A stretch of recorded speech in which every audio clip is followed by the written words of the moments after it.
మన తండ్రి కుమార పరిశుద్ధాత్మ దేవునికి వందనాలు స్తోత్రాలు చెల్లించుకుంటూ ఈ దినమందు పరిశుద్ధ ఆరాధనలో మనము పాల్గొన్నప్పుడు ఈ విషయాలను జ్ఞాపకం చేసుకుని ప్రార్థన చేయాలని దేవుడు నన్ను ప్రేరేపిస్తున్నాడు. గత 8 దినాలుగా దేవుడు మనకిచ్చిన ప్రార్థన అంశాలను గురించి మనం బోధించుకుంటూ ఉన్నాము. ఈ దినమందు ఆ 8 అంశాలు మరి ఒకసారి జ్ఞాపకం చేసుకొని దేవుని సన్నిధిలో చేరినప్పుడు ఈ విధముగా ఇవన్నీ దేవుని పాదాల యొద్ద విజ్ఞాపన చేసినప్పుడు దేవుడు తప్పక మనకి మేలులు అనుగ్రహిస్తాడని ఈ దినమందు మరి ఒకసారి ఆ అంశాలన్నీ జ్ఞాపకం చేసుకోవాలని మీ ముందుకు వచ్చాను.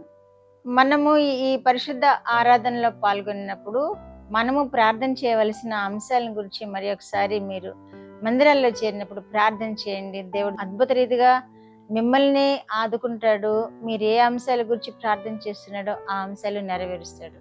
మొదటి అంశము మన కొరకు ప్రార్థన చేసుకునవలెను అనే అంశము మనం నేర్చుకున్నాం. మన కొరకు మనం ప్రార్థన చేయాలి. రెండో అంశము ఒకరిని కొరకు ఒకరు ప్రార్థన చేయడి. ఈ అంశము కూడా మనం నేర్చుకున్నాము. ఒకరి కొరకు ఒకరు ప్రార్థన చేసినప్పుడు దేవుడు మన ఎడల అద్భుత కార్యాలు చేస్తారని. మూడో అంశము కాపర్ల కొరకు బోధకుల కొరకు ప్రార్థన చేయడి అని. ఈ అంశము కూడా మనం నేర్చుకున్నాము, ఎలా ప్రార్థన చేయాలి అని, దేని నిమిత్తమై ప్రార్థన చేయాలని. నాలుగో అంశము రోగుల కొరకై ప్రార్థన చేయడి, విశ్వాసులైన రోగుల కొరకై ప్రార్థన చేయడి అని మనం నేర్చుకున్నాము. తర్వాత అంశము పరిపాలకుల కొరకు ప్రార్థన చేయడి, అధికారుల కొరకు ప్రార్థన చేయడి అనే అంశము మనం తెలుసుకున్నాము. తర్వాత అంశము శత్రువుల కొరకు ప్రార్థన చేయడి, తమను హింసించిన వారి కొరకు ప్రార్థన చేయడి అని నేర్చుకున్నాము. తర్వాత అంశము ఇజ్రాయేలీల క్షేమం కొరకు ప్రార్థన చేయడి అనే అంశం నేర్చుకున్నాము. తర్వాత అంశము మనుషులందరి కొరకు ప్రార్థన చేయడి. ఈ 8 అంశాల ద్వారా దేవుడు మనల్ని ఆశీర్వదిస్తాడు. ఈ విధమైన అంశాలు దేవుని సన్నిధిలో పెట్టి ప్రార్థన చేసినప్పుడు దేవుడు మనల్ని బహుగా ఆశీర్వదిస్తాడు.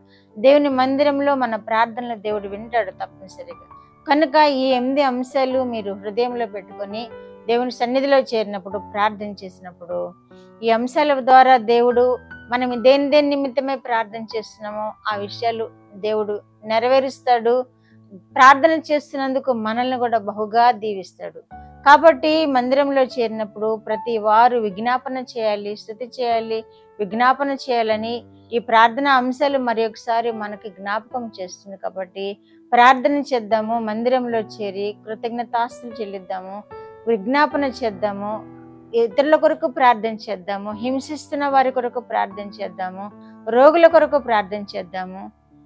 ఈ విధమైన ప్రార్థనలు మనల్ని దేవుడు బలపరిచినప్పుడు మనం ఇంకా ప్రార్థనలు ఎదుగుతాము.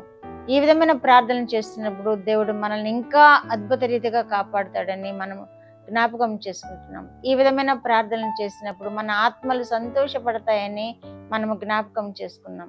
ఈ విధమైన ఇతరుల కొరకు ప్రార్థన చేసినప్పుడు ఎక్కువగా దేవుడు మన యందు సంతోషించి మన ప్రతి అవసరతను తీరుస్తాడని జ్ఞాపకం చేసుకున్నాం. కాబట్టి ప్రార్థన చేద్దాము, ప్రతి అంశం గురించి ప్రార్థన చేద్దాము. మన కొరకు ప్రార్థన చేసుకోవాల్సి వచ్చినప్పుడు ఎలియాజరుని గురించి మనం నేర్చుకున్నాము.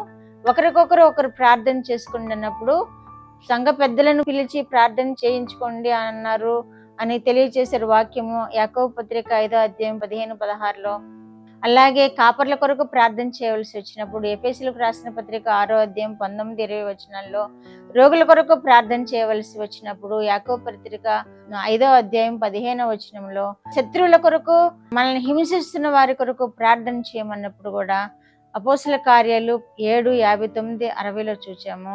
అలాగే మనుషులందరి కొరకు ప్రార్థన చేయమని తెలియజేసిన వాక్యాన్ని 1వ తిమోతి 2వ అధ్యాయము 1వ వచనము చూచాము. అలాగే ఆఖరి అంశము యెరూషలేము కొరకు ప్రార్థన చేయడి అని తెలియజేయబడుతుంది. యెరూషలేము కొరకు ప్రార్థన చేయవలసి వచ్చినప్పుడు దేవుడు మనల్ని అద్భుత రీతిగా కాపాడుతాడు, అద్భుత రీతిగా మనల్ని ఆశీర్వదిస్తాడు, అద్భుత రీతిగా మనల్ని గొప్ప చేస్తాడు.